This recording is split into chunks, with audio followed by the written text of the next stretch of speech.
So this is part two of our slides going through the attacks of September 11 and what happened after those moments. So jumping into this, when we talk about protecting our homeland to prevent these attacks and attacks like this from happening again, there was a ton of changes that happened in our country.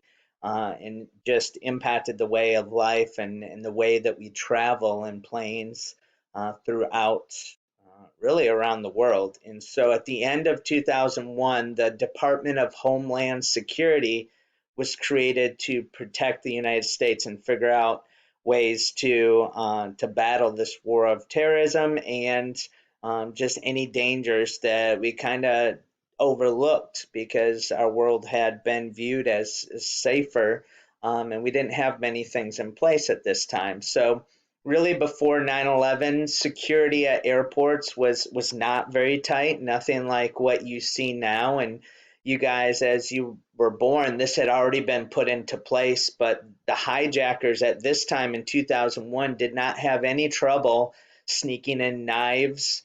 And they had, box cutters. They had things that were weapons, and they were used to overpower the flight crews and take control of these planes, and hijack them. And so, really, travelers now, as you know, if you've ever been in an airport, they're inspected.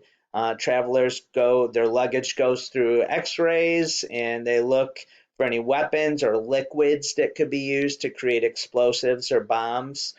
Cockpit doors on airplanes are now locked so that you can't break in to where the pilots are and overtake the plane.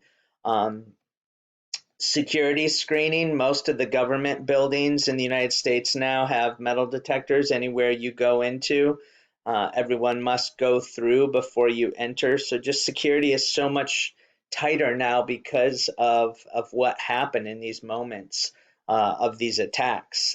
The Department of Homeland Security does their best to make sure that no terrorists come into the country by crossing our borders. There's really throughout the world internationally kind of tracking and keeping a watch for different groups and different people that have been identified as dangers. So in the days following 9/11, New York City and the rest of the world came together just to support our country and the people grieving and the families of these 3,000, nearly 3,000 people that had died. And so the United States really, of course, wounded but not defeated here. It really brought together our country in a lot of ways, and this huge loss, really the American spirit and the strength of our country. We came together in an effort to communicate that terrorists are not going to destroy our country or New York City here, and we're going to stand even stronger than we were before. And so the president at this time, George W. Bush, decided that America would declare war, a war on terrorism. And so that was our response. Bush announced that America would target the Al Qaeda group and Osama bin Laden. As we said, it took 10 years to find bin Laden, but that was a huge part of our country and what was happening. And so, America responding to this moment, we now have, as we said, increased security in the United States. The response, we searched for the terrorists and the terrorist groups, and people involved in these attacks.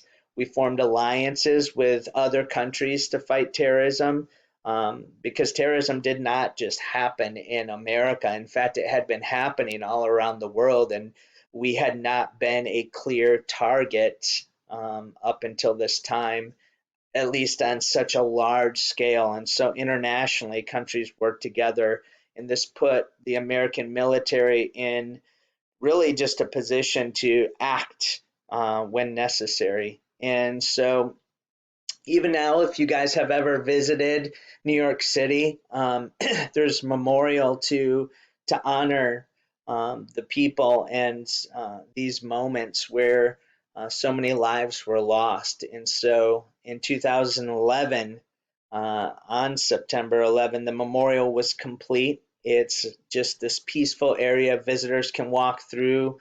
It says lines of oak trees. You can see pictures here. Listen to these waterfalls from two fountains. They, when we talk about it, we have um, in 2001, Congress approved this, naming September 11 Patriot Day, to commemorate the anniversary of these attacks. And so at the first anniversary, New York City had two bright columns of light that were shot up into the sky where the Twin Towers used to stand. And on clear nights, you could see this from over 60 miles away. They were so strong. Um, and so this permanent memorial is two reflecting pools with waterfalls that are rushing down where the Twin Towers used to rise into the sky. And the names of all of the 2,983 victims are engraved on these 152 bronze panels that are surrounding the pools, and they're arranged by where the individuals were on the day of the attack. So co-workers and people on the same flight, they're all remembered together as a group. The site was open to the public in 2011. It was the 10-year anniversary. And so the National September 11 Memorial Museum followed in 2014 to honor. And so if you've been there to visit, you can see how these moments resulted in a lot of people planning the best way to honor the lives that were lost.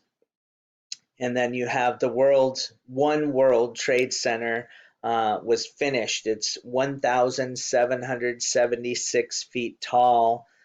This refers to the year 1776 when America declared their independence. And so this was uh, really a moment that once again showed that these attacks were not going to keep New York City down and our country down, and we would be built up and strengthened again. And so really during these moments that shaped our country moving forward, um, historically we can look back and see how our country came together and responded to this day of tragedy.